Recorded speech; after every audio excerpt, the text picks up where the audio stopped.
Padre, unge mis labios, unge mi corazón, que no hable yo lo que yo pienso y lo que yo creo, que sino sea tu Espíritu Santo a través de tu palabra. Unge a las maestras que van a compartir tu palabra. Señor, no es entretener a los niños, sino es sembrar la bendita palabra de Dios en el nombre de Jesús. Amén, Señor. Amén. ¿Pueden sentarse? Usted dice, hermano, ¿por qué ora tan poquito? No, yo ya oré en la madrugada, yo ya oré, yo ya busqué el rostro del Señor. Como hay personas que cuando oran por los alimentos, como dijo José Luis, cuando aquel pastor empezó a orar por los alimentos y iba por África, José Luis dijo, eso apenas va por África, le faltaba Asia, Europa y América Latina para orar por los alimentos. Pues no estaría mal que aprovecharan los asientos. Voy a invitarle a abrir su Biblia. Y yo estaba compartiendo en Veracruz en San Lucas capítulo 24. Acompáñeme a San Lucas capítulo 24. Es una prédica que yo he compartido y usted va a decir, el pastor no se preparó. Con calma, hermanos, con calma, sea paciente. Yo sé lo que le digo. Hoy el Señor quiere hablarnos. San Lucas capítulo 24 versículo 13. Lea con su vista, yo leo en adelante. Dice: he aquí dos discípulos, viene hablando acuérdate que San Lucas fue el médico amado y él escribió Lucas y Hechos de los Apóstoles, pero como un médico, él era un preparado en la universidad de ese tiempo, él era un hombre docto, era un hombre ilustrado, cuidado, un hombre ilustrado, un hombre con conocimiento.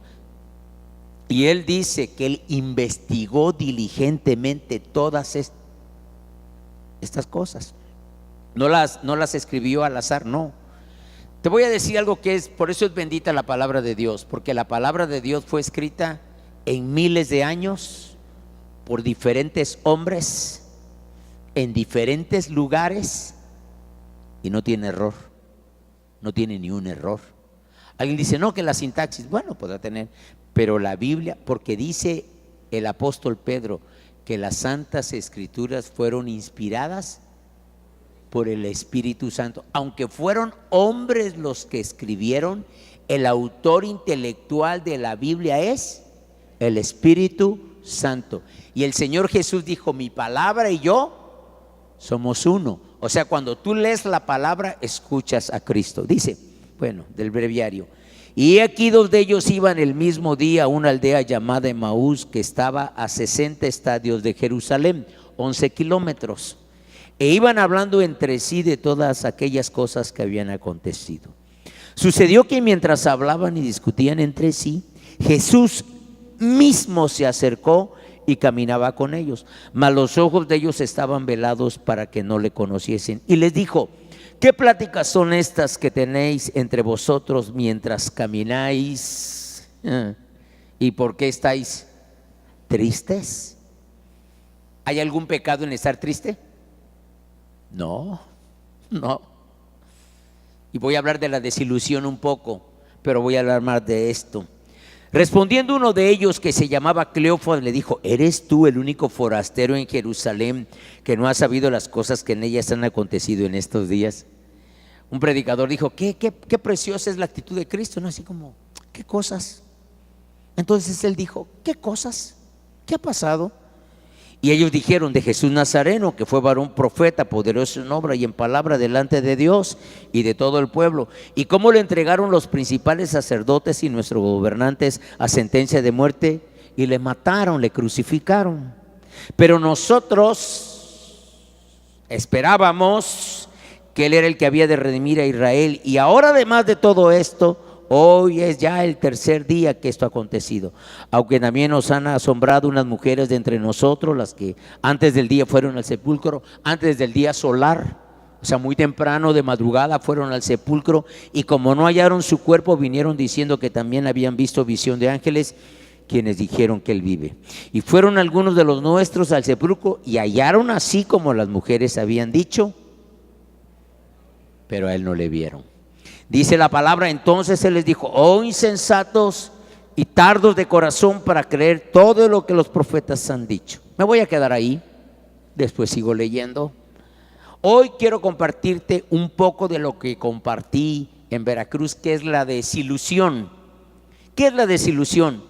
Cuando el negocio resultó en un gran fracaso o pérdida, cuando el matrimonio no fue lo que esperábamos y en vez de tener compañerismo, comunión y amistad, vino a acrecentar la soledad y vino a acrecentar el dolor. Cuando su amigo, su papá, su hermano no cumplió lo que le había prometido cuando usted más lo necesitaba, cuando el esposo falló, cuando la esposa se fue, cuando el hijo nunca regresó, cuando la muerte llegó. ¿Hay algún pecado en tener una ilusión? ¿Existe alguna falta en esto? Pues claro que no, y no, y no. Uno que desea un negocio próspero, uno que desea amor y compañerismo en el matrimonio, uno que espera que ellos cumplan, uno que espera lealtad, uno que espera compasión, aprecio, amistad. ¿Quién puede hallar que estos sueños fueron malos? ¿Quién puede culpar por soñar a estas personas? ¿Quiénes iban a imaginar que los sueños iban a ser destrozados y iban a ser aplastados? Cuando mi papá comenzó este problema de que se había caído y se fracturó la cadera, yo estaba pensando que mi familia y íbamos a pasar Navidad en Cancún cuidándolo en el momento posoperatorio. Yo dije, vamos a pasar Navidad y Año Nuevo en el momento posoperatorio cuidando a mi papá. No fue así. Dios tenía otros planes mejores para él. Y ahora hay una decisión que afrontar. ¿Qué debes hacer con la desilusión? No estamos hablando de pequeñeces. Estamos hablando del dolor que nos aflige. Estamos hablando de la aflicción que siente nuestro corazón.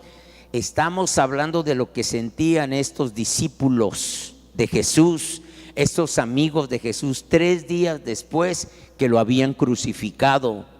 Su mundo se había desmoronado. Resulta obvio verlos cómo caminan. Yo estaba diciendo en Veracruz que una ocasión yo iba manejando ahí en Veracruz, en Madero, y ahí donde está se le llama el Parque Ciriaco Vázquez, un muchachito como de 12, 13 años iba atravesando la calle. Yo tenía el rojo, iba mi esposa y le dije, mira cómo camina ese muchacho, como de unos 12, 13, 14 años, gordito, con la mochila, iba jorobado, llevaba los brazos colgados. Yo le dije, ese muchacho está desilusionado de la vida. Quién sabe qué problemas tienen con sus papás, con su mamá, si tiene papá, si no tiene mamá. En nuestra expresión corporal nosotros hablamos muchas cosas. Estos hombres de seguro no iban erguidos, no, iban cabizbajos. Dice que iban tristes. Jesús le dijo, ¿por qué estáis tristes? Casi podemos preguntar, ¿por qué están arrastrando los pies? ¿Por qué están flojos los brazos? ¿Por qué caminan? Ellos estaban desilusionados, arrastraban los pies, sus hombros están caídos. Los 11 kilómetros que separaban Jerusalén de Emaús debieron haberles parecido a ellos 110 kilómetros. Mientras caminan, hablaban de las cosas que habían acontecido. Siempre hacemos esto. Siempre regresamos el tape, no, regresamos el disco. Y ellos están platicando de las cosas que habían pasado. Mientras caminan, están recordando lo que había sucedido.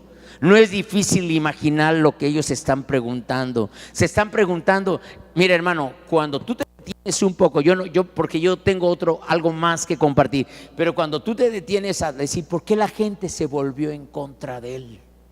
Si tú revisas San Marcos, por ejemplo, el Evangelio según San Marcos es un evangelio que habla de los milagros de Jesús, de los milagros de Jesús. ¿Te imaginas a Jairo que va a ver a Jesús y le dice, maestro, rabí, Señor, mi hija se está muriendo, ven, pon tu mano sobre ella, yo sé que va a sanar? Y mientras él va a sanar a la hija de Jairo, una mujer que tenía 12 años, la hermana Juanita preguntó y decía 12 años, decía, ¿12 años de qué? 12 años con flujo de sangre, tenía un cáncer terminal esta mujer. Pensó y dijo, si yo toco el manto de Jesús, yo voy a ser sana, voy a ser sanada. Y dice la Biblia que esta mujer se atrevió y la fe de ella tocó y a Jesús le apretaba a la multitud, dice la palabra. Y entonces dice la palabra que el Señor se detuvo y dijo, ¿quién me ha tocado? Y los discípulos dijeron: Señor, la multitud te oprime, te aprieta. Y pregunta: no, alguien me tocó, porque poder salió de mí. Y dice que la mujer fue y le dijo. Esto es importante, hermano.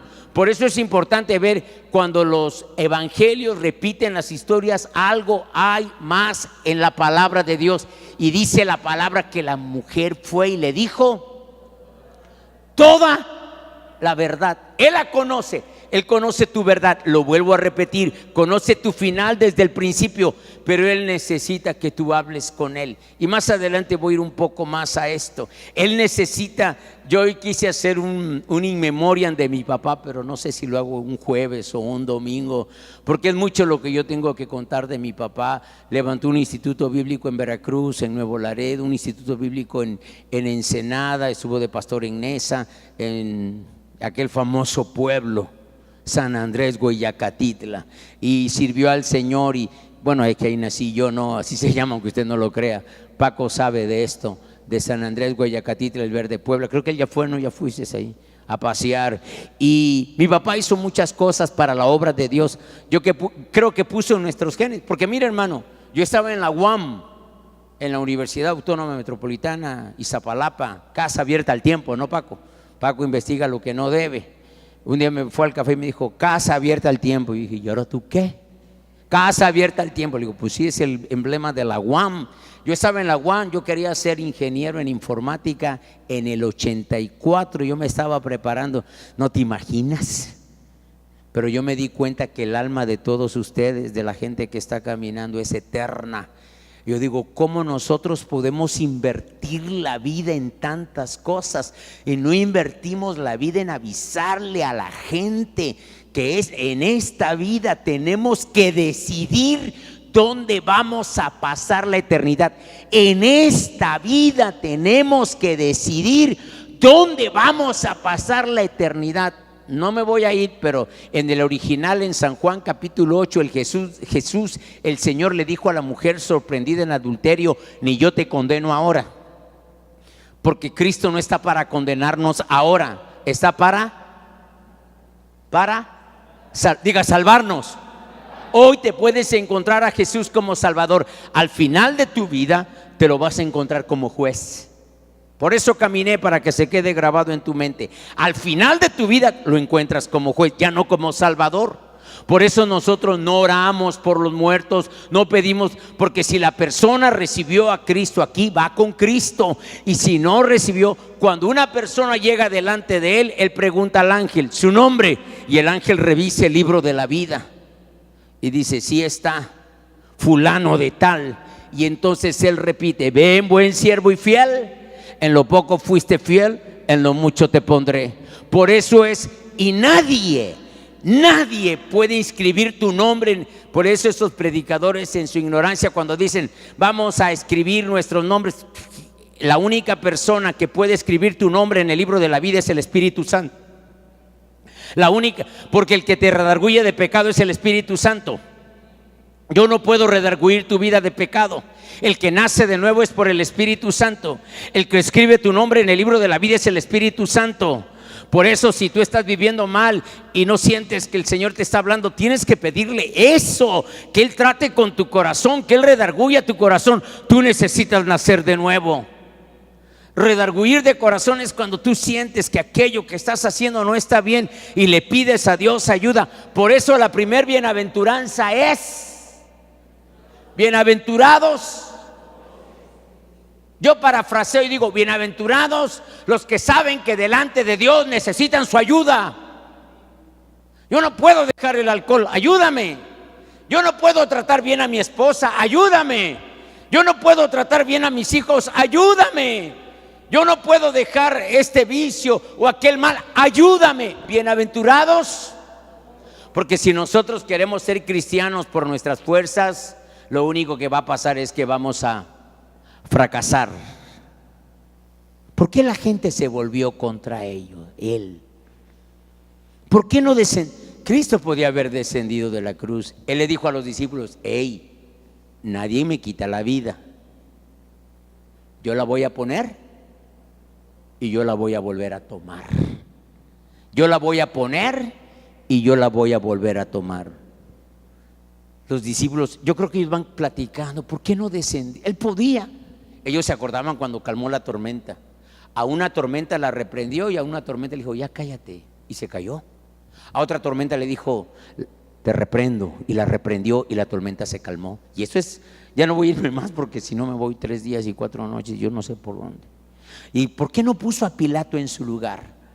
Porque él no quería pelear con Pilato, él peleó contra Satanás por nuestra alma. Mientras caminan, se les acerca un extraño. Mientras camina, un extraño se acerca. Es Jesús, pero no le conocen. Dice la palabra, sucedió que mientras hablaban el 15 y discutían entre sí, Jesús mismo se acercó mientras caminaba con ellos. ¿Qué hizo el Señor? ¿Qué hizo el Señor? Paco está así, estaba pensando en que el poliducto y... ¿Qué hizo el Señor, Noé?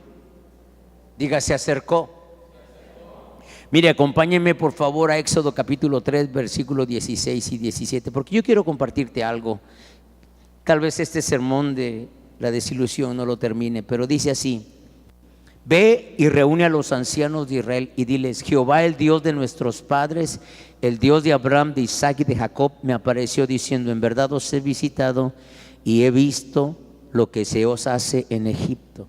En este capítulo 3 de Éxodo nos habla que Dios le habló a Moisés a través de una zarza.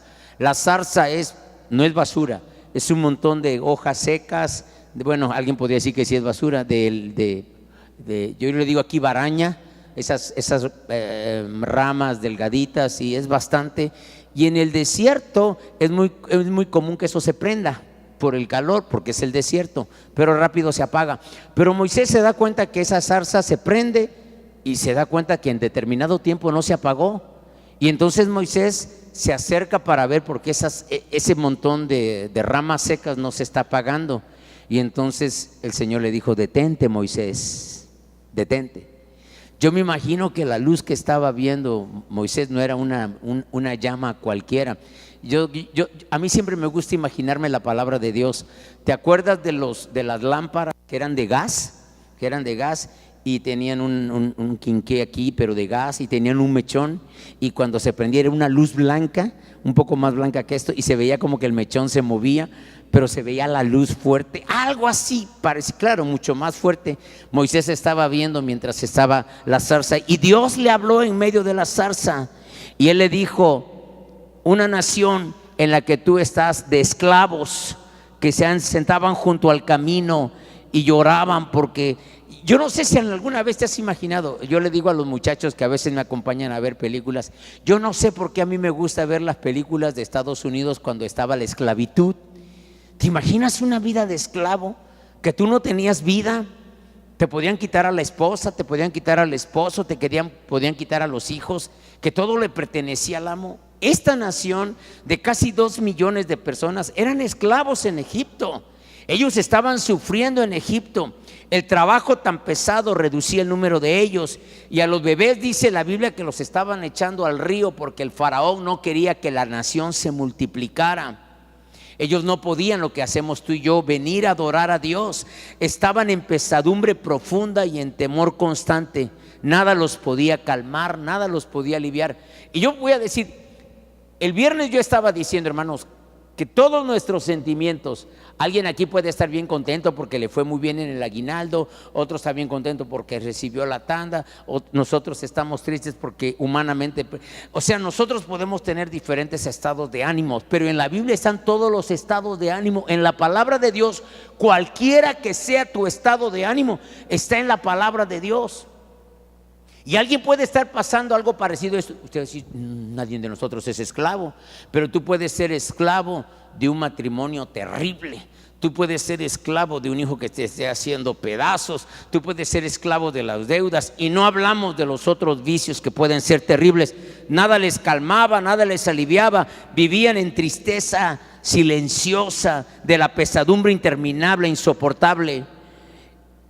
En medio de la instrucción que Dios le está dando a Moisés, Dios le está dando instrucción a Moisés de algunas cosas que él iba a hacer, y en medio de todo esto Dios le da las condolencias a Moisés, por la situación que él está pasando. El Señor Jehová hizo una pausa para expresar sus condolencias. Dios se había sentado. Yo tengo una historia de un niño que fue a andar en bicicleta con su hermanito, haz de cuenta, Paquito y Juanito, los dos niñitos van, y se le descompone la bicicleta y el niño cree que se le acaba el mundo, ¿no? Y se pone a llorar, y entonces el otro niño se sienta a llorar con él, y es la hora de la cena y el niño no viene. Cuando llega a casa le dice: oye, ¿por qué no regresabas? Es que a Paquito se le descompuso la bicicleta, y ¿tú qué hiciste? Le ayudé. Le ayudaste. 5 años, 7 años. ¿Y cómo le ayudaste? Me senté junto con él a llorar. Esa fue su ayuda, esa es su empatía. La voz le dijo: ve y reúne a los ancianos de Israel y diles: Jehová, el Dios de vuestros padres, el Dios de Abraham, de Isaac y de Jacob, me apareció diciendo: en verdad os he visitado, os he visto lo que se os ha hecho en Egipto. Dice lo que hizo Jesús en el camino de Emaús. En verdad me ha acercado. En verdad me he acercado a ustedes. Dios tiene su lenguaje, Dios tiene su forma, Dios tiene su manera de hablar.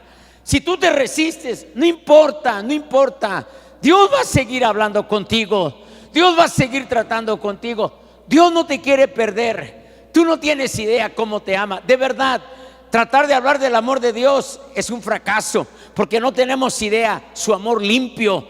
Porque a lo mejor yo amo a mi esposa por un montón de beneficios que ella me aporta a mí. A lo mejor yo amo a mis hijas porque son obedientes, porque terminaron su maestría, porque me ayudan en el ministerio, porque me ayudan en el negocio. Y yo puedo tener razones correctas para decir yo amo, pero Dios no tiene ninguna razón para amarnos.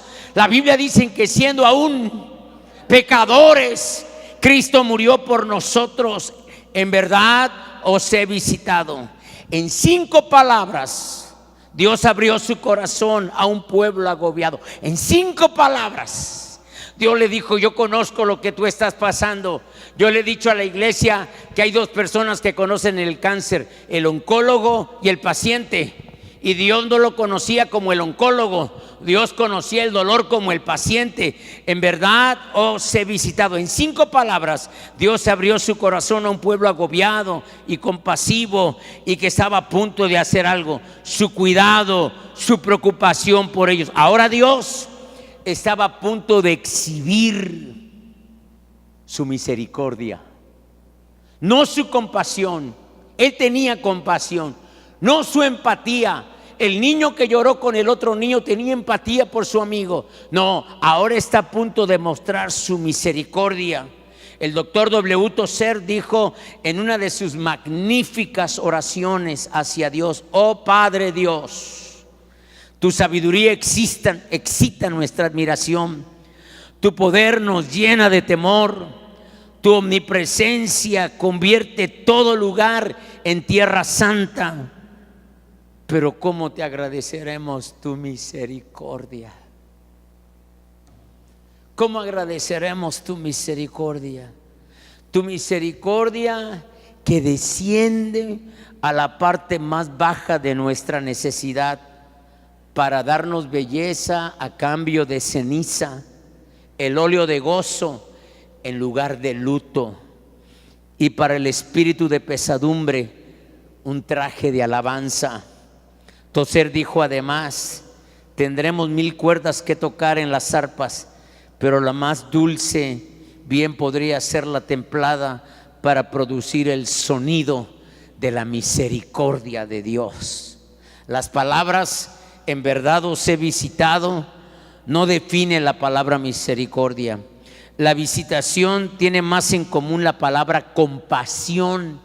La compasión es un sentimiento que con misericordia. Sin embargo, misericordia halla sus raíces principalmente y su incitación en la palabra visitación.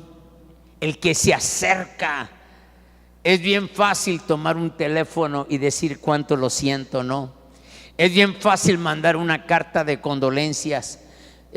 Yo sobreestimo lo que hizo la hermana René y Juanita cuando nos fueron a acompañar a Cancún.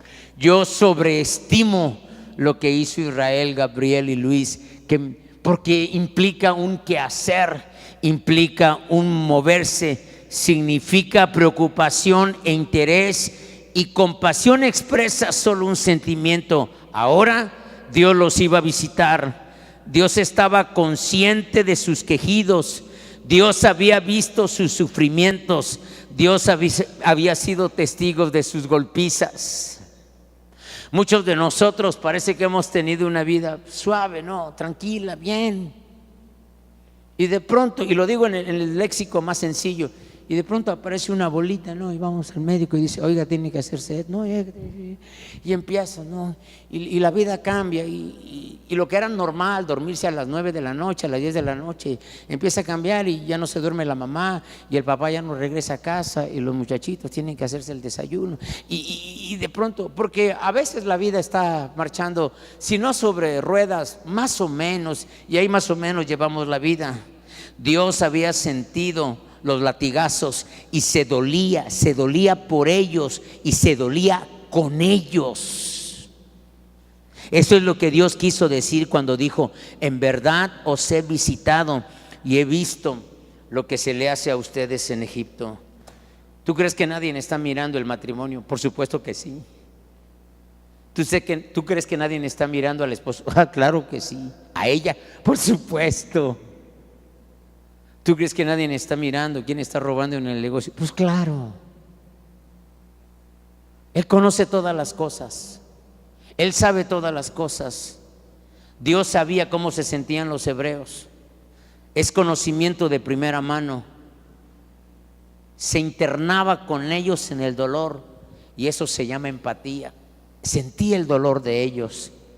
Les dijo que lo sentía mucho. Eso es compasión. No obstante, el conocimiento de primera mano, la empatía y aún la compasión no se deben confundir con la misericordia. Estas palabras, empatía y compasión, no se tienen que confundir con la misericordia. La misericordia es más que empatía. La misericordia es más que compasión. La misericordia es compasión más acción. La misericordia es el Dios que se mueve que se mueve en favor de. La misericordia ve un problema, siente compasión acerca de él y luego avanza con la habilidad de corregir el problema. Por eso yo puedo decir con mucha razón, cuando muchas personas dejan su lugar de origen y se van a ciertas ciudades, por ejemplo, si hiciéramos una estadística de la gente que se fue de México a Estados Unidos, muchos se convierten en cristianos. ¿Tú sabes por qué?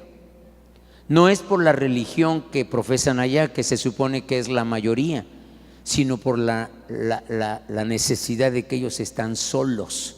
Y entonces en la necesidad, aquí tienes a tu papá, a tu mamá, a tu tío, a tu tía, a tu hermana, a tu primo, y todo eso te hace sentirte pues tranquilo. Pero cuando empiezas a conocer algunas necesidades, la misericordia ve el problema, siente compasión, se acerca de él y luego avanza con la habilidad de corregir el problema. Cuando nosotros leemos juntos los versículos 16 y 17, estos hablan de la misericordia de Dios. Dice: la voz dijo: en verdad os he visitado y he visto lo que se os hace en Egipto, y he dicho: yo os sacaré de la aflicción de Egipto a la tierra del... Y no me gusta repetir todo esto, ¿no? Del cananeo, del fereceo, del eteo, porque parece así como un trabalenguas. Y dice: y los llevaré a una tierra. Yo no sé cuántos necesitan ir a una tierra de bendición. Yo no sé cuántas veces tú te acuestas, ¿no? Y tú dices: mi salud, no está bien, no está bien. Hablas contigo mismo. O tú dices: no, este matrimonio no va a aguantar ya. Ya para Semana Santa, ya esto tronó. O dices de tu hijo, de tu hija: ya no va a tener remedio. Después va a pasar para acá, después va a ir allá, después va a hacer esto. Les dijo que los iba a llevar a una tierra hermosa. La misericordia no solo siente compasión por el dolor, La misericordia, diga conmigo, la misericordia alivia el dolor. Tener misericordia significa tener piedad, también mostrar compasión, significa entrar en forma activa en el dolor de otro, llorar cuando otros están llorando. Sin embargo, significa aún más que eso. La misericordia no solo siente el mal por la condición de otro, sino que se mueve con la sabiduría. No, cuando bueno, yo voy a decir esto. Yo no sé si en algún momento en tu matrimonio tú dijiste, ya no funciona. Yo no siento nada por él, yo no siento nada por ella. Esto ya no funciona.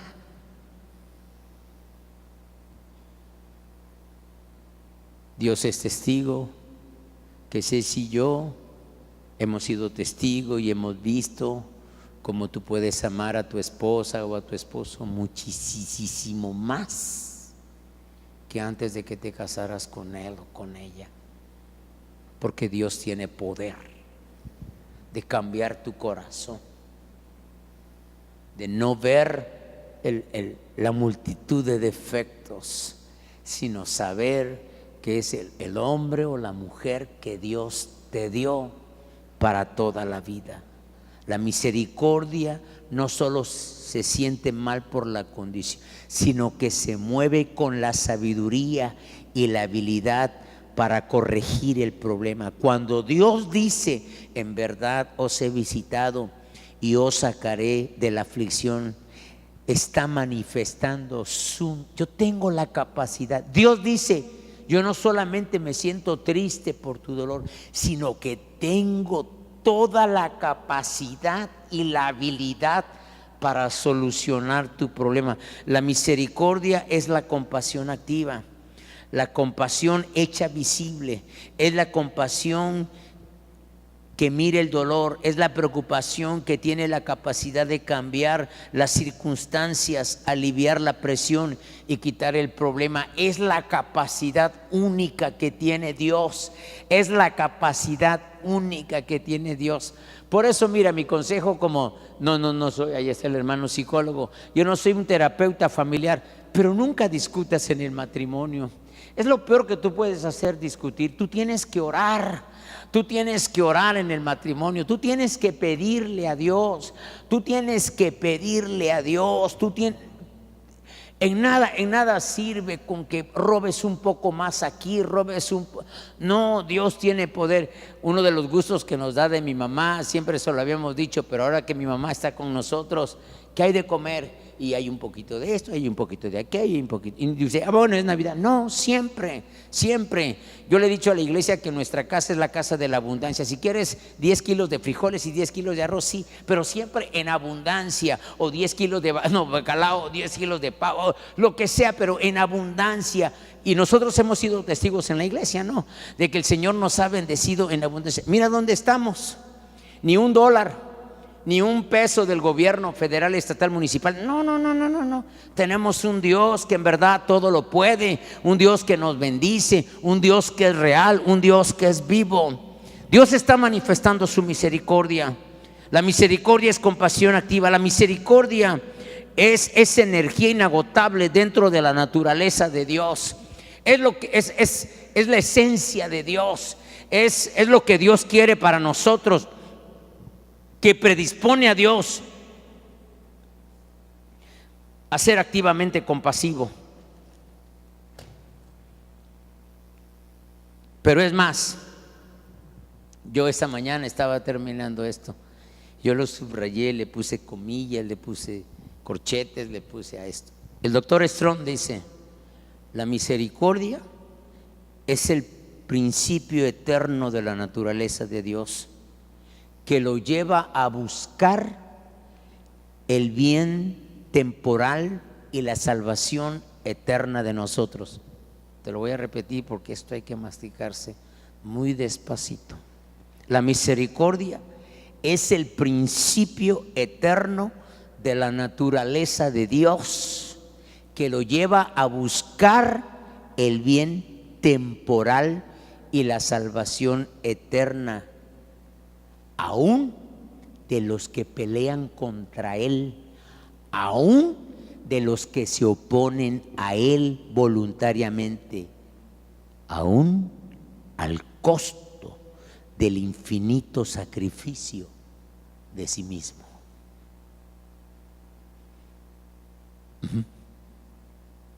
Quiere tu salvación. No le costó oro tu salvación. Quiere tu bien temporal. No le costó plata ni piedras preciosas. ¿Sí sabes lo que le costó a Dios? La vida de su único hijo. Tal vez nosotros quisiéramos que nuestros hijos se sacrificaran siendo matemáticos, siendo en física nuclear o siendo músico consagrado, que se sacrificara por algo bueno. Pero ¿quién va a querer que alguien se sacrifique por alguien malo? ¿Quién? Y bueno, como yo lo he dicho repetidamente, y quiero que tengas mucho cuidado con lo que yo voy a decir. Si queda alguna duda, me preguntas después y con mucho gusto. Era más fácil para Dios el Padre venir Él y morir Él. Lo repito, era más fácil para Dios el Padre venir Él y morir Él. Pero tanto nos amó, tanto nos amó. Yo amo mucho a mis hijas. Me desvelo por ellas, me sacrifico por ellas, trabajo por ellas. Quiero tener integridad delante de Dios por ellas. Jesús dijo, por ellos yo me santifico, hablando de sus discípulos. Y no vino Él a morir, envió a su único hijo. Y qué preciosa es la analogía. Acá Dios le dijo a su amigo Abraham, ve al lugar que yo te voy a mostrar y sacrifícame a tu único hijo. Y sabes, hermano, una vez yo vi una película no cristiana que decía que Abraham decía, ay, ¿por qué? No.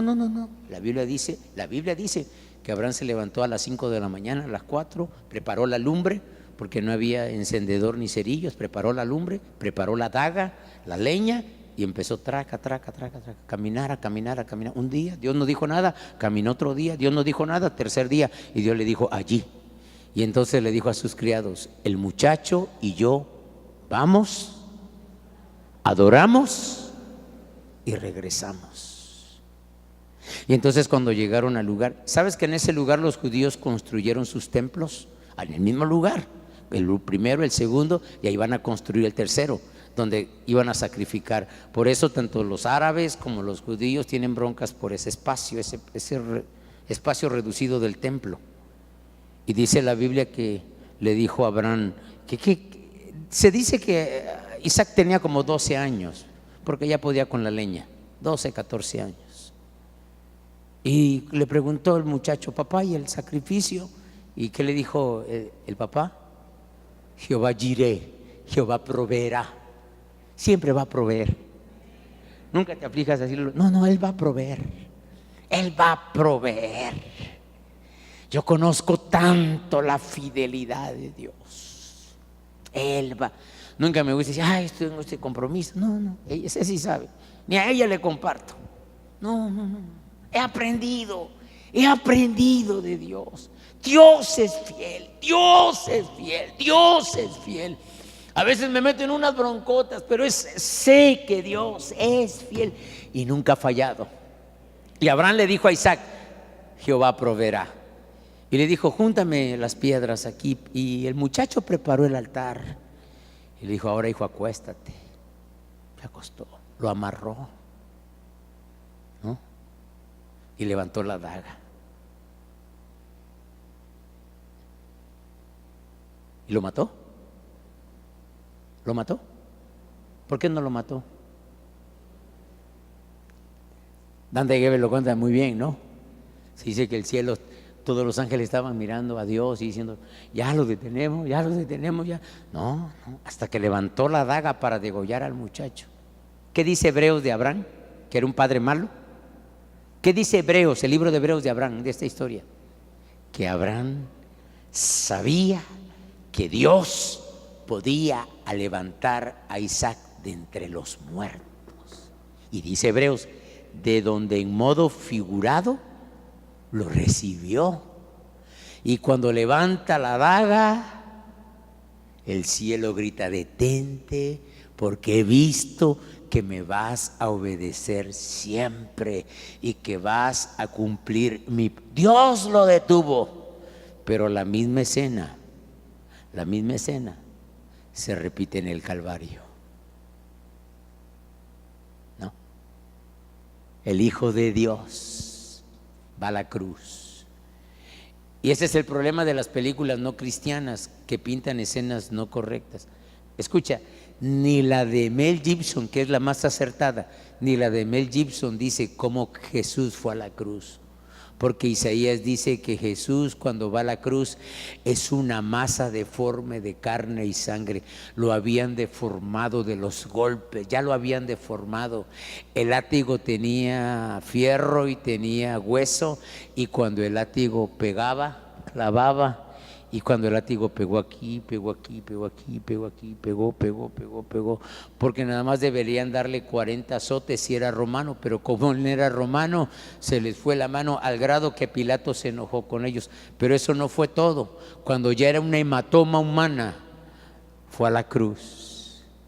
Y con razón Max Lucado dijo, y los ángeles estaban diciendo: ya, detenemos. Y lo más profundo espiritual, escúchalo, lo más profundo espiritual no es que murió, porque la historia está llena de mártires cristianos, hombres, mujeres que con gusto, con alegría dieron su vida por Cristo. Cuando los puritanos, no los moravos, no, los puritanos, los del ejército de salvación dedicaban a sus niños a Cristo en ese entonces, ellos decían: que Él te sirva, y si tiene que sufrir por ti, y si tiene que ser martirizado, y si tiene que ser degollado por tu nombre, que así sea para la alabanza de tu gloria. No, hoy queremos un yate, hoy queremos un carro último modelo, hoy queremos... Y ellos decían, porque sabemos, hermano, que para que el evangelio avance, para que el evangelio, se necesita sacrificio.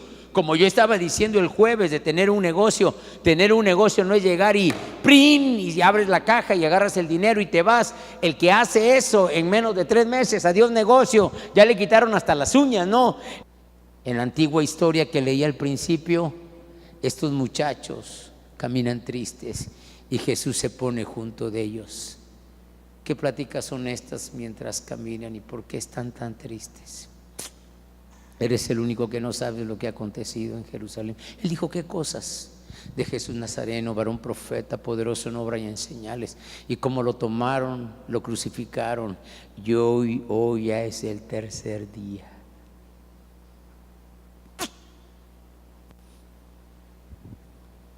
Dice el hermano que yo leí, que escribí aquí, dice que la desilusión nos impide recibir las buenas noticias. La desilusión nos impide recibir las buenas noticias. Y dijeron: además, hoy es el 3er día, y unas mujeres fueron al sepulcro temprano y no lo vieron a él, y vieron visión de ángeles que dicen que él vive. Dicen que él me puede sanar, que a lo mejor arregla mi matrimonio, que a lo mejor sana mis finanzas, que me ayuda a ser una persona útil en esta vida. Romanos 3 dice que una de las características de los que no tienen a Cristo es que son inútiles. Y una persona que tiene a Cristo es una persona útil. Dicen que Él vive. Dicen que Él vive. Por supuesto que Él vive. Dice la palabra que por 40 días estuvo apareciendo con ellos. Y en el mismo Evangelio según San Lucas hay una parte donde dice la palabra que estando las ventanas y la puerta cerrada, se puso en medio de ellos y les dijo: paz a vosotros. ¿Por qué estáis turbados y vienen a vuestro corazón? Mirad mis manos y mis pies, dijo el que yo mismo soy. Porque un espíritu no tiene carne ni hueso como veis que yo tengo. Y dice que ellos estaban admirados porque ellos creían que veían espíritu, y les dijo: no, no. Es más, les pidió de comer. Y dice San Lucas: y comió delante de ellos. Yo sé que cada uno de nosotros puede estar atravesando diferentes circunstancias, pero lo que más sé es que esa circunstancia difícil que tú pudieras estar atravesando, Él tiene misericordia de ti. Va a entrar en tu mundo. Es verdad, va a entrar en tu mundo. Solo es una oración sencilla, tuya para Él. Dice la palabra del Señor que Él hizo con ellos lo que hace hoy con nosotros. Les contó la historia y les empezó a hablar de los profetas y les abrió el entendimiento y habló con ellos y les dijo, yo no sé cuál es. Yo podría decir: hermano, no se preocupe por su hijo. Y usted podría decir: si usted no sabe. Hermano, no te preocupes por tu matrimonio. Hermana, no te preocupes, Dios te va a ayudar. Dios puede sanar tu salud. Dios tiene un después mejor. Dios puede ayudar en tus... Dios puede hacerlo. Está bien, está bien.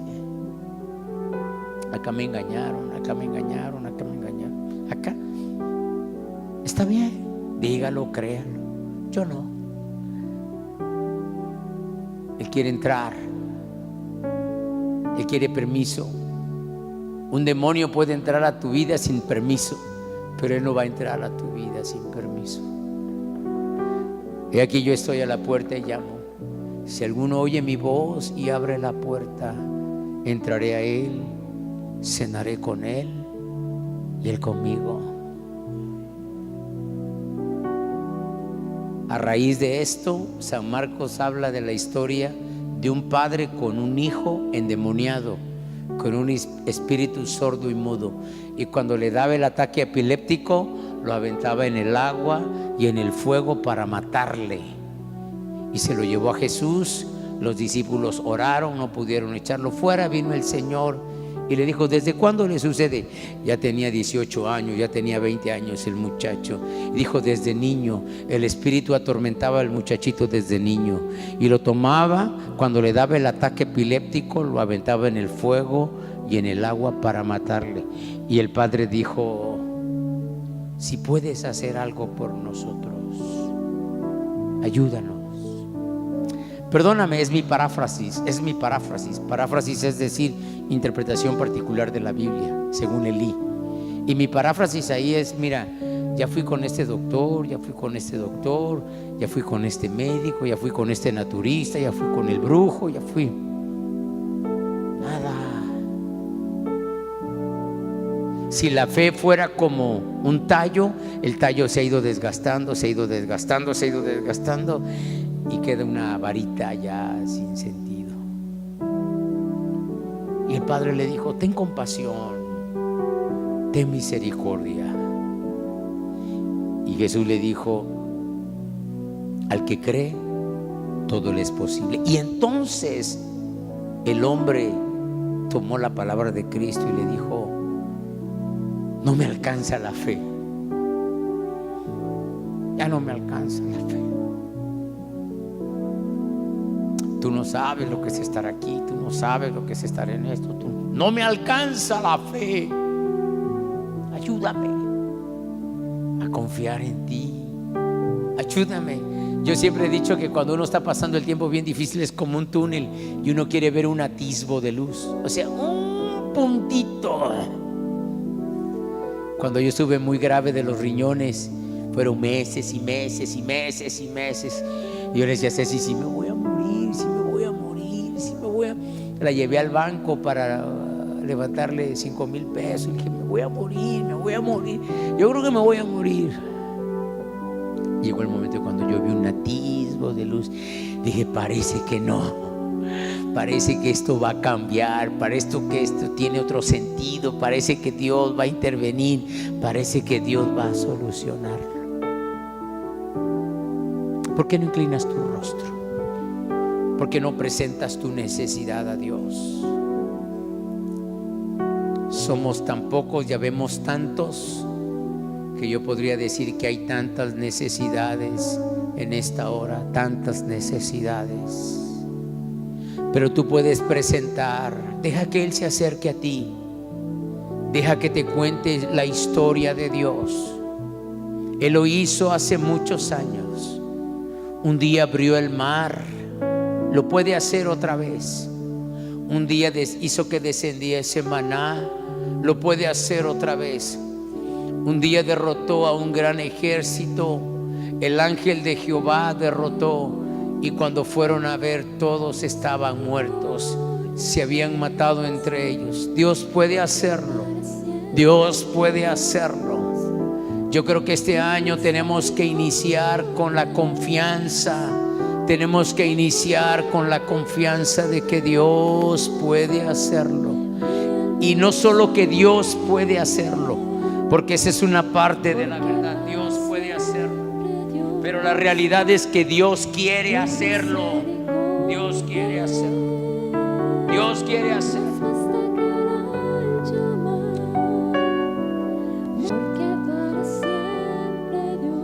Damos gracias a Dios. Ha sido un buen año. Ha sido un buen año. Aleluya. Porque para siempre Dios. Gracias, Dios, Tu misericordia por guardarnos, por librarnos hasta este día. Gracias, Señor, gracias. Porque para siempre Dios. Tu misericordia Tu misericordia es mejor que la vida es. Mi alma lo sabe. Gracias, Señor Jesús. Porque para siempre Dios. Gracias por tu misericordia. Tu